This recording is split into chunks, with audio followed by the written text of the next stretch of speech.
The pace of our lives is increasing. Everybody has to try and keep up.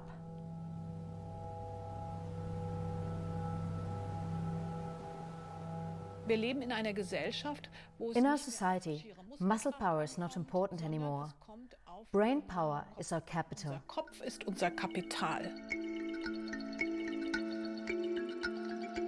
Many people are looking for new ways to cope with the increasing pressure to perform.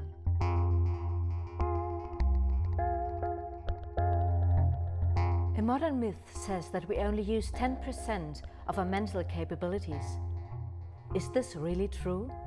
In research laboratories around the world, neuroscientists look for switches that could fire up the turbo in our heads.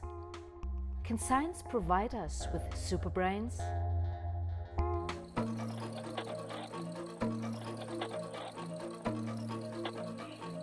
For me, creativity is taking an idea from seemingly unrelated places, putting them together and magically making something new out of them, a new idea.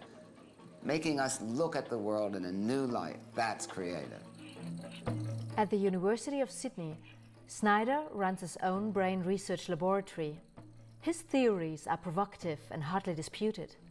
For the past 10 years, he's been interested in whether technical manipulation can make the brain more creative. We all look at the world through filters. And one way to show that we look at the world through filters is consider how we draw. If the normal person draws, they draw not what they see. They draw a caricature of what they know. If you draw a ball, no one will draw a ball, they'll draw a circle. The healthy, normal person looks at the world through the filters of what we know. Two people look at the cloud. The ultrasound sonographer sees a diseased gallbladder. The portrait painter sees a face of dignity. We don't see what's out there. We project what we know on everything. And can you see that's a bottleneck to creativity? Here's a typical drawing of a 4.5-year-old girl.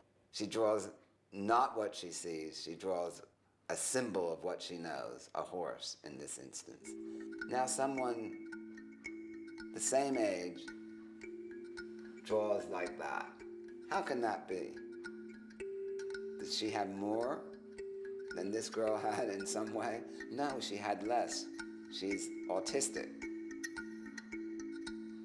Nadia, the girl, autistic girl who did this, had privileged access to the raw, unprocessed information that exists in all our minds, but before it got packaged up into holistic concepts and labels.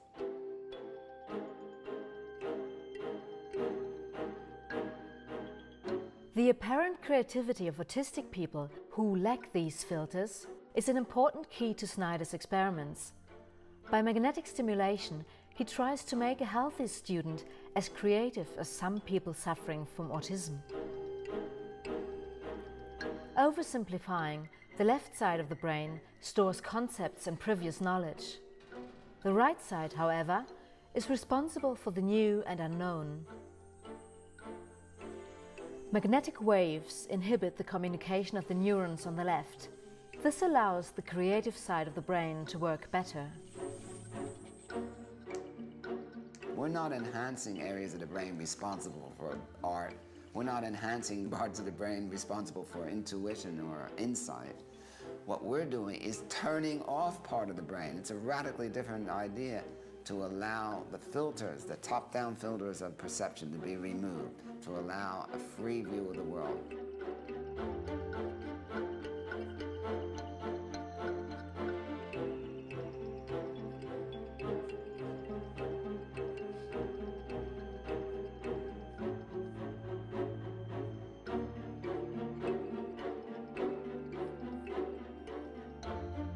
I love this quote by William Blake.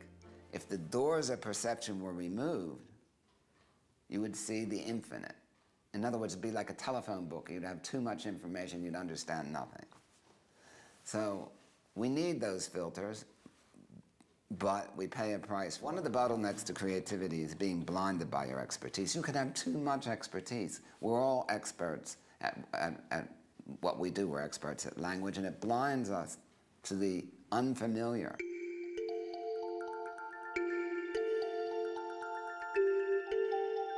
In a new experiment, Snyder and his PhD student Richard Shee want to open our eyes and show us creative solutions that we simply didn't see. Simone must correct mathematical equations by moving only a single matchstick.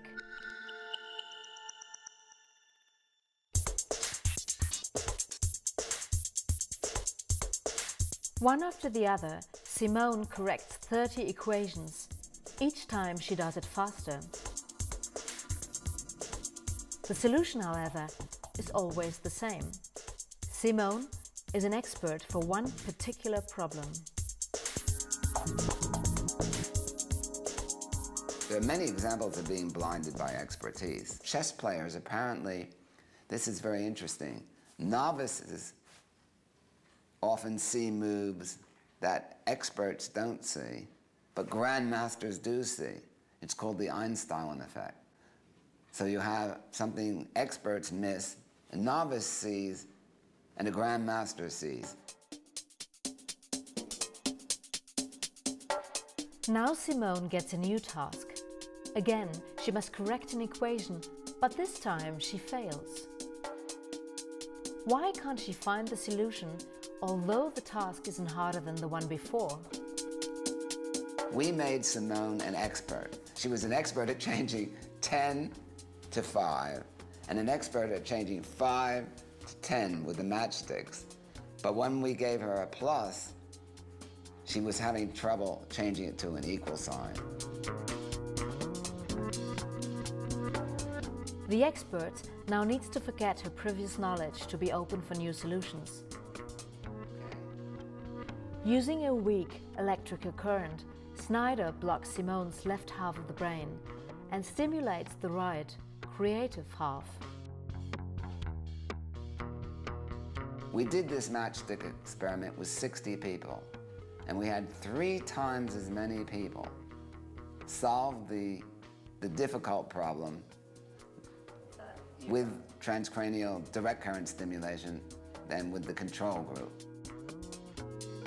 It gave us the idea that perhaps one day you could even have a thinking cap. Now, not really a thinking cap, a kind of creativity cap, one that allows you, more important than thinking, rather allows you to look at the world afresh. Because look, we all have Google. We don't need more information, right? What we need is a way to take information that's out there in different places and put it together in a novel way, to join the dots up, not the way they used to be, but some novel new way. These are proof of principle ideas. It reminds me of someone coming into your room in 1880 or something and saying they have a thing called a radio.